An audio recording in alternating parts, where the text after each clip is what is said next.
defendida pelo setor do agronegócio, combatida por entidades ambientais, a novela sobre a construção da Ferrogrão, a obra ferroviária mais importante para o agronegócio brasileiro, está longe de ter um fim.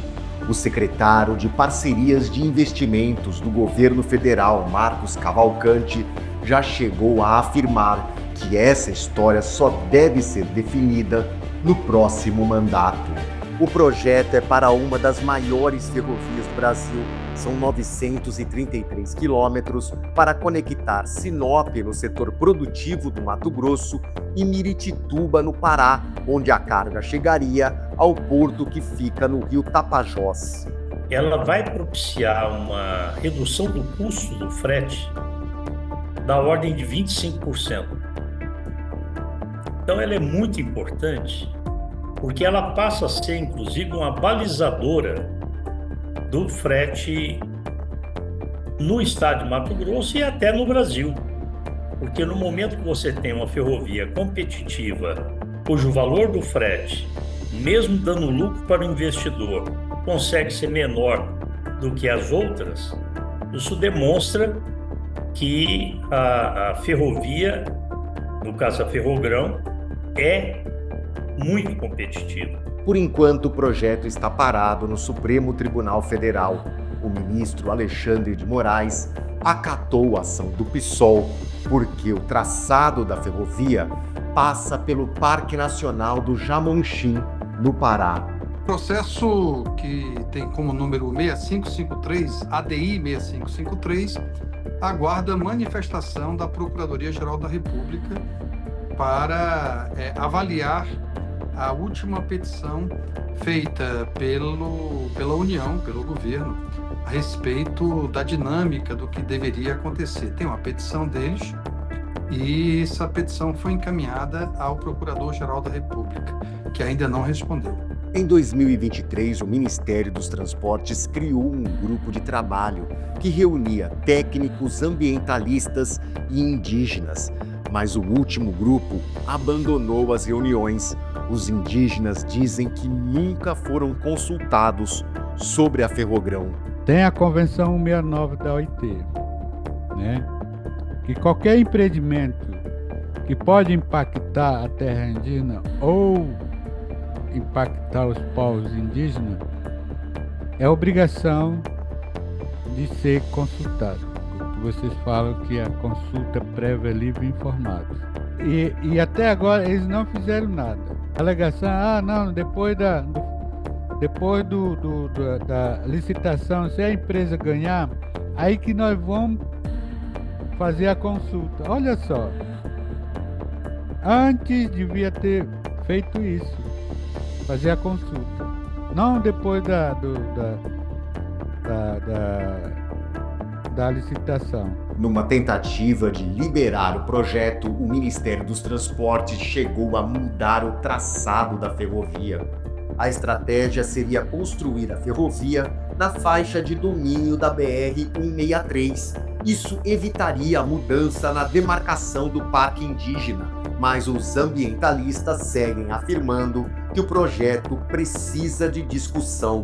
Infelizmente, o governo não conseguiu fazer o diálogo transparente, com dados objetivos e com fórmulas que fossem consistentes para entender o que é o projeto. Então, na verdade, eu não tenho nem como dizer o que eu acho do projeto, porque, por enquanto, esse projeto é muito do mal construído. Quando eu estava pedindo a consulta prévia livre e informado, eles não fizeram, agora mudou o papel. Agora a liderança não quer mais nem consulta e nem a construção do Ferrogrão. Como o estudo está bem avançado, ele tem chance, ele já dá suporte a se fazer uma licitação, porque quem vai desenvolver o projeto executivo vai ser quem vai ganhar a licitação. Então eu acho que tem sim chance de ser feita a licitação dele no segundo semestre do ano que vem.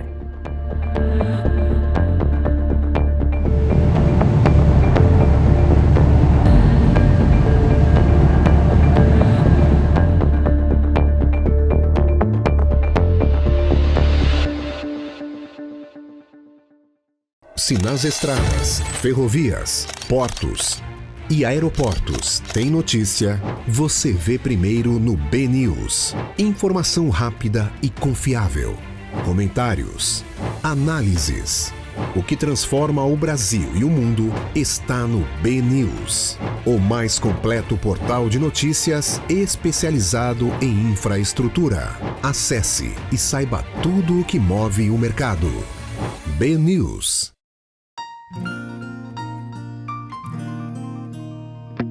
Começa o dia, já tem notícias, com novidades e inovação. Jornal da Orla de cara nova, mais jornalismo, mesma tradição. Agora de segunda a sexta em versão digital. Fim de semana nas bancas e na sua mão. E continua grátis a melhor informação das 9 cidades da nossa região. Todo dia escrevendo a história. Todo dia tem Jornal da Orla.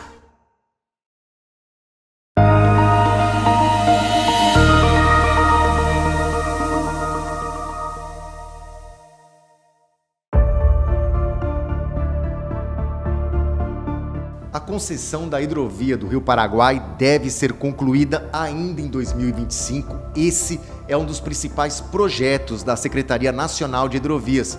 E a gente conversa com o secretário, Dino Antunes. Tudo bem, Dino? Muito obrigado por atender a gente.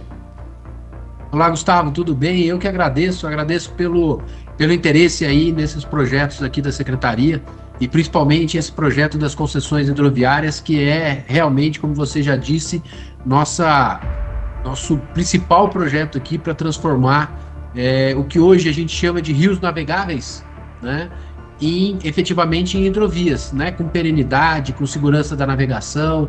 Isso realmente, a ideia de concessões hidroviárias vai mudar a cara do transporte hidroviário, do transporte da navegação interior aqui no Brasil.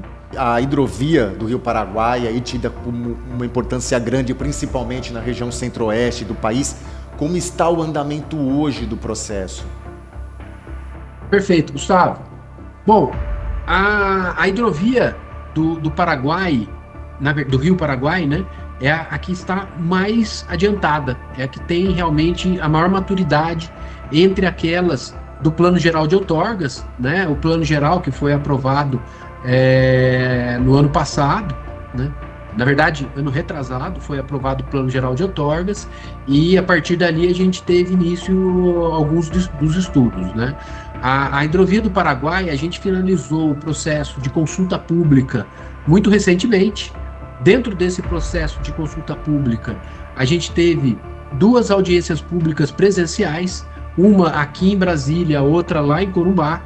Foi um momento muito interessante para que a gente pudesse escutar a sociedade, escutar críticas, sugestões, né, relacionadas ao projeto. E a gente ficou bastante feliz porque recebeu, na verdade, muito comentário favorável, né, muito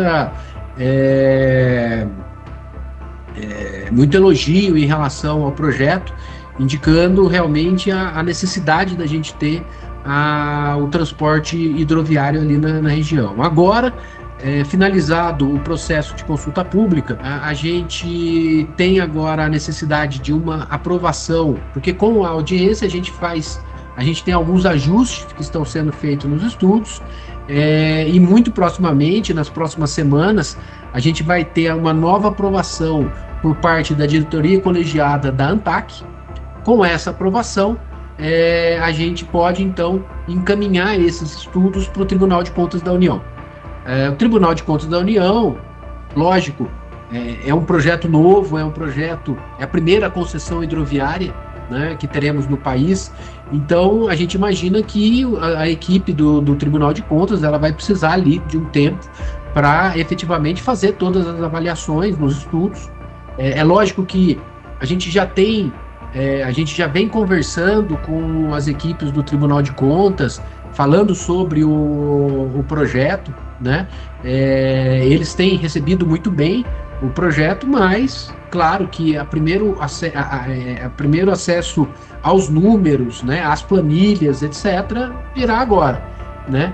Então eles vão tomar ali um tempo para fazer essa avaliação, mas a gente imagina que ainda esse ano, né, com a avaliação do Tribunal de Contas, esse ano a gente ainda vai ter condições de publicar o edital e ter a licitação dessa que vai ser a primeira concessão de hidrovia no país. Então, esse ano teremos ainda a licitação dessa concessão. O que muda transformando um rio navegável em uma hidrovia, principalmente para o Centro-Oeste, para os produtores do agronegócio do Centro-Oeste? Bacana. Gustavo, você sabe que na hidrovia do Rio Paraguai, hoje já existe uma quantidade significativa de carga sendo transportada, né? Ali, o principal hoje não é ainda granel agrícola, hoje a gente tem principalmente granel mineral, né? O minério de ferro, bastante minério de ferro. Em 2023, a gente teve cerca de 8 milhões de toneladas de minério de ferro sendo transportadas ali pelo Rio Paraguai, né? Então já existe o transporte, só que é em um rio navegável. O que diferencia com a concessão? O que a gente vai trazer de novo, né? A gente vai trazer muito mais segurança para a navegação, e essa segurança a partir de um sistema de sinalização e controle muito mais atualizado, né? Com o concessionário todo dia, né? A vida do concessionário vai ser ali, né? E ele vai ter a obrigação de manter todo o sistema de sinalização e controle atualizado, funcionando, né? Isso significa efetivamente dar as condições para o navegante saber exatamente por onde passar, saber exatamente aonde está o canal de navegação, para que ele não corra riscos ali de ter algum tipo de incidente na hidrovia.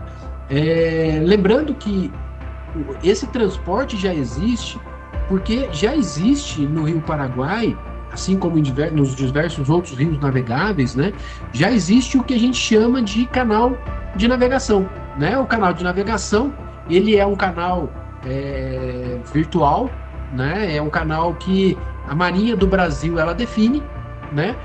Que é por onde o navegante pode passar com a sua embarcação, né?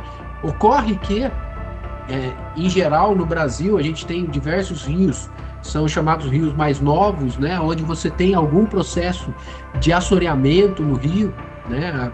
Acontece no Rio Paraguai, acontece no Rio Madeira, por exemplo, e esse assoreamento ele tem tanto causas naturais quanto às vezes causas não naturais.